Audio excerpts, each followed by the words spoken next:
जन स्वराज का जो आप कैंपेन कर रहे हैं, लोग आ रहे हैं, भीड़ आ रही है, ये क्या है? ये आप कह रहे हैं कि भाजपा के जो वोटर हैं, क्या ये लोग हैं? बिहार में जो लोग भी 30-35 साल से बिहार की व्यवस्था से परेशान हैं और सिर्फ विकल्प के अभाव में लोग परेशान हैं, इसके लिए प्रशांत किशोर और मनीष जी की जरूरत नहीं है। लोगों को मालूम है कि बिहार की स्थिति क्या है, कि बिहार 1990 में भी देश का सबसे गरीब और पिछड़ा राज्य था। 2005 में भी नीतीश कुमार जब मुख्यमंत्री बने तो भी सबसे गरीब और पिछड़ा राज्य था, और आज भी बिहार देश का सबसे गरीब और पिछड़ा ही राज्य है। तो लोगों को ये पता है, लोगों को यहाँ के भ्रष्टाचार का, लोगों की परेशानियों का, शिक्षा ध्वस्त शिक्षा व्यवस्था का, बेरोजगारी का, सबको मालूम है। अब जब वो वोट करते हैं तो उनके पास जब विकल्प नहीं होता है तो लालू जी के डर से लोग नीतीश भाजपा को वोट कर देते हैं और मोदी जी के डर से मुसलमान लालू जी को वोट कर देते हैं।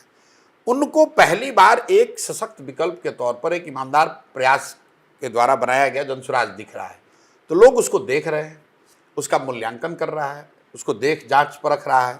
हम ये नहीं कह रहे हैं कि जितने लोग जनसुराज के बारे में बात कर रहे हैं या जिसको परख रहे हैं वो सब जनसुराज का समर्थक है, लेकिन बिहार का एक बहुत बड़ा वर्ग जो बदलाव चाहता है वो जनसुराज को एक विकल्प के तौर पर देख रहा है, और उसमें से बड़ी संख्या में लोग जनसुराज की ओर जुड़ भी रहे हैं।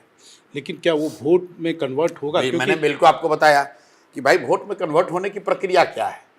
पहले लोग विकल्प के तौर पर आपको देखें, फिर उसकी चर्चा करें, फिर उसके बाद ये तय करें कि वोट देना है कि नहीं। सीक्वेंस तो यही होगा ना। तो सीक्वेंस में पहला वाला तो टिक है, भाई पूरे बिहार में लोग जनसुराज की चर्चा एक ऑल्टरनेट के तौर पर कर रहे हैं। दूसरा, कई लोग उसमें विश्वास कर रहे हैं, इसमें कुछ मेरिट देख रहे हैं, कुछ शिकायत कर रहे हैं, वो प्रक्रिया चल रही है। अब वोट में कन्वर्ट होता है कि नहीं होता है, ये तो वोट के दिन ही पता चलेगा।